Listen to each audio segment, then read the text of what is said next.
Welcome back to the channel where I help you get your mind right and your money right. In today's video, I'm going to take you through the best strategy for saving money fast, a strategy that I've personally used to save over $10,000 at age 23. So I'm not making any guarantees, but I guarantee if you use this strategy in your own life, apply it to your own life, you will save money faster than you have been right now. It'll help you achieve your savings goals, get better with money, and just feel more stable in your financial situation.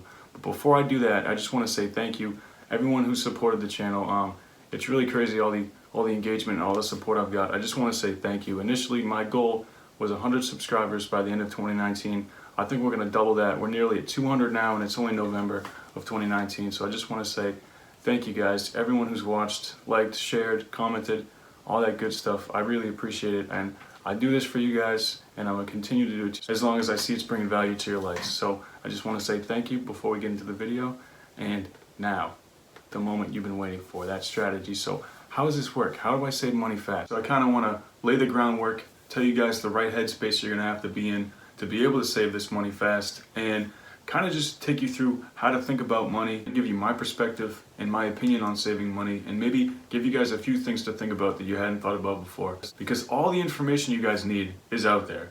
If you Google how to save money, there's going to be 1,000, 10,000 articles all saying pretty much the same thing.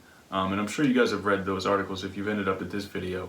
So I just want to give you guys a different perspective, a different side, a problem that a lot of people have, and hopefully open your eyes to something that you weren't looking at before and help you get your money right, because that's why I'm here. So saving money is actually a lot easier than what people make it out to be. I feel like a lot of people struggle with saving money, and I think I know why, and I'm going to uncover that secret to you guys in this video. That comes from not knowing the purpose of why they're actually saving. It's actually the first part of this strategy for saving that I have, is to figure out what your purpose is. Why are you saving money? If that's not clear to you, if that's not something that you have right in the front of your mind when the topic is saving, then it's going to be hard for you to stay disciplined and do something more than one time, create the habit of saving, if your purpose is something that's not on your mind, something you haven't really got clear in your mind. Guys, so the first thing we're going to do is we're going to get clear on why you're saving. What is your purpose for saving? If you don't know your purpose, then it's going to be pretty tough to stay disciplined and create this habit of saving if you don't have that purpose. So get clear on your purpose, write this down. I know it's going to be helpful to write this down. If you guys have watched any of my previous videos, you know I'm big with writing things down. I feel like your memory, it just can't remember everything that's happening throughout your day and throughout your life. So if you write it down, you clear your brain of that thought. So once you write it down, you don't have to think about it again. It's down somewhere. Type it out somewhere, put it in your phone, write it out with a pen and paper. If people still do that, I still do that. I don't know if anyone else still does that. But make sure you get it down somewhere where you don't have to remember it, because if you leave it up to memory, you're probably going to forget. And I know memory is a great resource. It's like the most vast vault of all your experiences and emotions, but for this one, we're not going to trust your memory. We're not going to trust your brain. We're going to write it down. So guys, if you actually take the time to write down your goal, I think you might thank me, and you're going to thank yourselves for writing it down. I want to make this clear. If your purpose is strong enough, you'll be able to move mountains. So what is it? Retirement? Is it vacation? Is it you want to save up so you can pay off your student loans and be debt free? What is it? Is it a new watch? Is it a shiny new pair of shoes? I'm not sure. That's up for you to decide. But you got to get clear on it, whatever it is. And when the answer is clear, when your perspective is clear, it makes it so much easier to make decisions on spending and saving. Because with that purpose, you have that centerpiece, that one thing that helps you make decisions. So either it's going to help you, it's going to hurt you, but you're going to know what it'll do. You know which way it falls if you have your purpose identified. Your perspective is going to change this a lot. So saving isn't necessarily a huge priority for people my ages. So I'm 23 years old.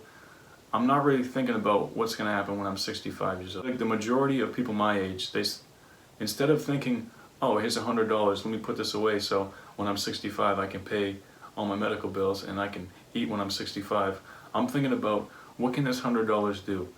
How many fresh pairs of shoes can I buy? How many drinks is this on a Saturday night? You know what I mean? It's just a different type of thought pattern going on for someone my age opposed to someone who's later in their life who's thinking about retirement. So it comes down to your perspective. What's important to you right now? I'm not saying you don't need to eat when you're 65 or you don't need to pay those medical bills.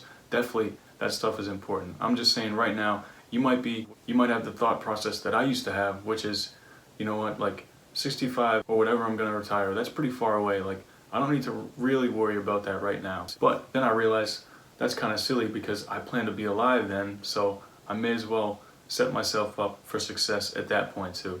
There's a balance, you know what I mean? I can have fresh shoes right now, and I can also pay my medical bills when I'm 65. So once you have your purpose for saving identified, you wrote it down because I told you to write it down. If you didn't write it down, pause the video right now and write it down. Type it in your phone, write it in a Google Doc, whatever. Once your purpose is identified, we can move on to step 2. And step 2 is how you think about money. And I mentioned this in a previous video, but I want to reiterate it and maybe take it from a different angle so you guys can understand it in a different way. So I believe the idea of how you see money is supported by a different question, which is how you make money. So in your life right now, if you're really struggling, you're grinding, you're sweating to make your money, you probably view it a certain way. And if you're like me, when I was in college, I was grinding out part-time between my classes to make a little bit of money, and as soon as I got that money, I was like, damn, I worked so hard for this money, let me go spend it on a good time, or let me go spend it on something that's gonna make me feel good right now for instant gratification. And I feel like that's a lot of people's mindsets for their whole lives, right? They work hard for the money. When they get it, they're like, you know what, let me do something for myself right now, let me spend it because I need something, I need to feel good about this. So I believe that how easy or how hard it is for you to make money and how hard you work to get your money, that largely affects your ability to save. And your ability to save is predicated on a few things. First of all, your outlook, like I said before. Are you thinking long term or are you thinking short term? Are you thinking abundance or are you thinking scarcity? When you're thinking abundance, you're thinking about that 65-year-old you. You're thinking about all the things you could have and all the things you deserve. The scarcity mindset, all you're seeing is the limits. You're seeing the limits on yourself, your money, your time, your attention. You're seeing the lack of things instead of the presence of things, which is really a mindset you want to get away from in life. So this might not be what you want to hear, but it really pays to think about what you do now and how it's going to affect you in the future. Just like anything else, like your health. What you're doing now for your body and to your body is going to affect what it's like in the future. And it's the same thing with your money. If you're making a lot of money right now and you're spending a lot of money right now, that might not be the best thing for the future you know what I mean? In order for this strategy to work, you need to get clear on what you're saving for. What's the purpose of your saving? Number 2, you got to stay disciplined in your saving. Once you have that focus, you have to use the guide when you're making decisions. That will help you stay disciplined and start creating the habit of saving. Number 2, you got to make sure you see money the right way.